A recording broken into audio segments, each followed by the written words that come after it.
जय माता दी। स्वागत है आप सबका ब्रह्मांशी की पुनर्जन्म श्रृंखला में। गीता में कहा गया है कि आत्मा अजर और अमर है और जन्म और मृत्यु का चक्र चलता रहता है। फिर चाहे वो महापुरुष हों या साधारण पुरुष, सब अपने अपने कर्मों के हिसाब से लेन देन करने पुनर्जन्म लेते हैं। कर्ण को हम सब महादानी और परम मित्र के रूप में जानते हैं। सब कुछ होते हुए भी वो जीवन भर अपने आप को, अपनी योग्यता को सिद्ध करते रह गए, परंतु उन्हें सम्मान नहीं मिला। ये कुछ और नहीं, उनके पूर्व जन्म के कर्म ही थे। कर्ण पूर्व जन्म में दरअसल एक राक्षस थे जिसका नाम था दंभोद्वा। कर्ण और अर्जुन की दुश्मनी तो हम सब जानते ही हैं। भाई होते हुए भी अर्जुन के जीवन का सबसे बड़ा लक्ष्य कर्ण को मारना था, क्योंकि वो दोनों सिर्फ उस जन्म नहीं, पूर्व जन्म के दुश्मन थे। वहीं अर्जुन और कृष्ण दो जुड़वा भाई थे, नर और नारायण, जो नारायण के अंश अवतार थे। नर और नारायण सतयुग के बहुत बड़े ऋषि थे जो हजारों साल से तपस्या कर रहे थे। इसी युग में दंभोद्वा नाम का राक्षस भी था, जिसकी यातनाओं से पृथ्वी और देवलोक दोनों बहुत हैरान थे। इसे यह वरदान प्राप्त था कि इसका वध वही कर सकता है जिसने 1000 साल का तप किया हो। इसके साथ ही उसे सूर्य के 100 कवच और दिव्य कुंडल का रक्षण दिया गया था। जो भी उसका एक कवच भी तोड़ता था उसकी मृत्यु हो जाती थी। यानी एक तरफ ये शर्त कि 1000 साल का तप करने वाला व्यक्ति ही वध कर सकता है, वहीं दूसरी तरफ ये कि जो भी उसके कवच को तोड़ेगा उसकी तुरंत मृत्यु हो जाएगी। ये बड़ी ही मुश्किल परिस्थिति बन गई थी और देवताओं को समझ नहीं आ रहा था कि कैसे दंभोद्वा की यातनाओं से बचा जाए, कैसे उसका अंत किया जाए। और तब उन्हें पता चला कि नर और नारायण हजारों साल से तपस्या कर रहे हैं और वही हैं जो दंभोद्वा से उन्हें मुक्ति दिला सकते हैं। इस तरह सभी देवता नर और नारायण के पास गए। उन्होंने नर और नारायण से दंभोद्वा की सारी कहानी बताई और उन्हें कहा कि अब आप ही हैं जो दंभोद्वा का अंत कर सकते हैं। इधर दंभोद्वा को पता चला कि नर और नारायण 1000 साल से तपस्या कर रहे हैं, तो उसे अपनी पराजय दिखाई दी। उसने इन दोनों ऋषियों का वध करने के लिए आक्रमण कर दिया। पहले नर ने युद्ध किया और नारायण तपस्या करते रहे। कई दिनों तक युद्ध करने के बाद नर ने राक्षस के कवच को तोड़ दिया, पर कवच को तोड़ते ही वरदान के अनुसार उसकी तुरंत मृत्यु हो गई। इस पर नारायण उठे और उन्होंने अपनी तपस्या के फल से नर को जीवित कर दिया। अब नर तपस्या करने लगे और नारायण ने राक्षस से युद्ध करना आरंभ किया। बड़े लंबे युद्ध के बाद नारायण ने उसका दूसरा कवच तोड़ा। इस तरह नारायण की भी कवच तोड़ते साथ ही मृत्यु हो गई, पर अब नर ने उन्हें अपने तप के फल से पुनर्जीवित कर दिया।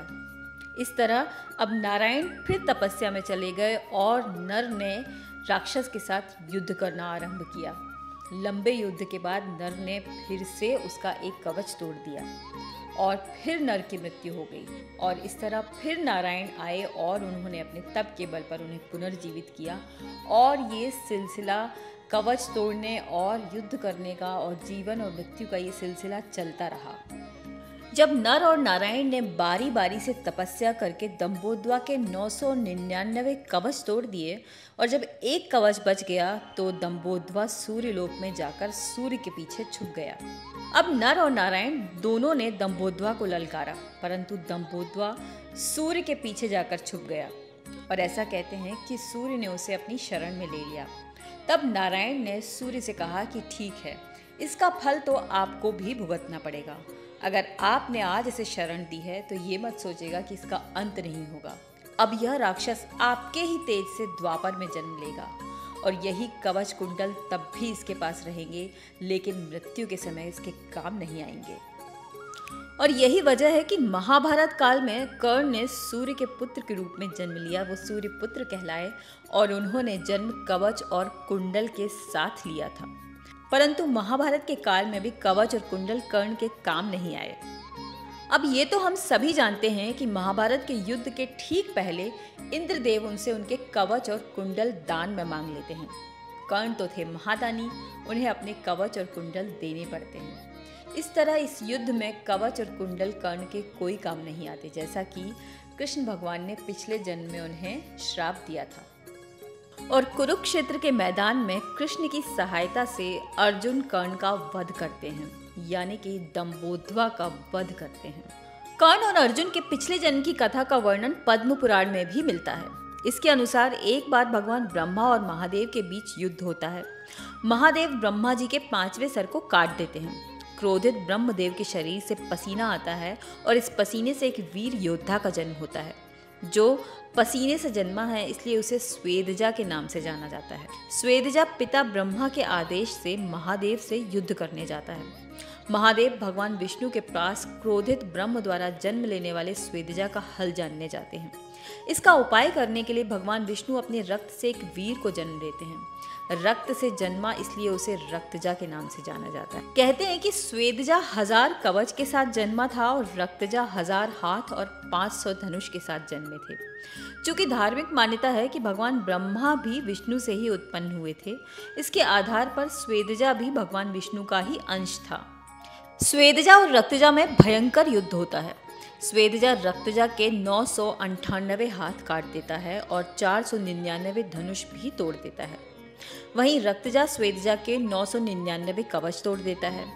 रक्तजा जिस क्षण हारने वाला होता है, भगवान विष्णु समझ जाते हैं कि अब रक्तजा हार जाएगा और वे युद्ध विराम करवा देते हैं। तब स्वेदजा दानवीरता दिखाते हुए रक्तजा को जीवन दान देते हैं। भगवान विष्णु स्वेदजा की जिम्मेदारी तब सूर्य भगवान को सौंपते हैं और रक्तजा की इंद्रदेव को। वह इंद्रदेव को वचन देते हैं कि अगले जन्म में रक्तजा के हाथों स्वेदजा का वध अवश्य होगा। द्वापर युग में इस वजह से ही रक्तजा अर्जुन और स्वेदजा कर्ण के रूप में जन्म लेते हैं और महाभारत युद्ध के दौरान अर्जुन अपने कई जन्मों के दुश्मन कर्ण को युद्ध में मार गिराते हैं और इस तरह कर्ण और अर्जुन का कार्मिक बंधन समाप्त होता है। तो ये थी कर्ण के और अर्जुन के पुनर्जन्म की कथा। कैसी लगी बताइएगा ज़रूर। अगर अच्छी लगी तो इसे शेयर ज़रूर करिए अपने अपनों के साथ और मेरे चैनल को सब्सक्राइब करना बिल्कुल मत भूलिए। तो जय माता दी, राधे राधे।